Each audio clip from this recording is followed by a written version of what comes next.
A lot of women have questions about induction. What exactly is it? Is it good or bad? Is there a difference between elective and indicated induction?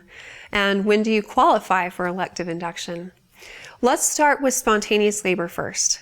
If a woman goes into labor on her own, then her body has done some prep work. In the days to weeks leading up to the delivery of the baby, her body starts to release prostaglandins or hormones that act on the cervix and ripen it. That's the actual medical term we use, just like a fruit. And it begins to soften the cervix, move it forward in your pelvis, it thins out and begins to open up slightly. The baby may also descend in the woman's pelvis. Then, once she starts having regular and intense contractions, then the cervix will respond by dilating, and that's the true definition of labor, cervical change from hour to hour leading up to the delivery of the baby. So if a woman is induced, we have to mimic what the woman's body would have done if it had a chance to go into labor on its own. If the woman's cervix isn't favorable or ripe, then we have to do that for her by giving ripening agents that soften the cervix, move it forward, thin it out. And then we can give Pitocin if necessary, which is what your brain actually releases to make you have contractions. And then those regular and intense contractions will again cause the cervix to dilate, which is the definition of labor. There are two different types of induction. One is indicated and the second is elective.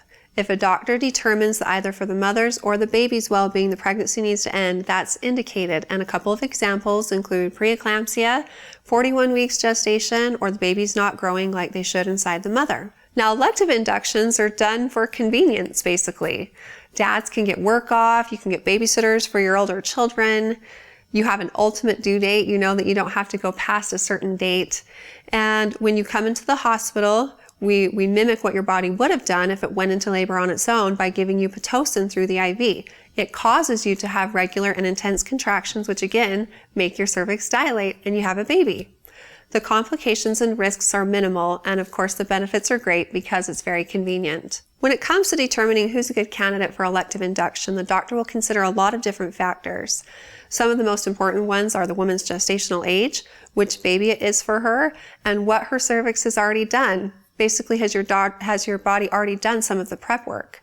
So if your cervix has moved forward, softened, begun to thin out and open up a little bit, and the baby started to come down in your pelvis, then your body should respond well to an induction.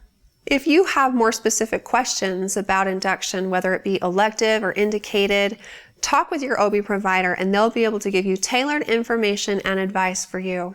And if you have more questions in the future for me, feel free to ask them on our Facebook page at facebook.com/InnerMountainMoms, and recommend us to your friends and family too.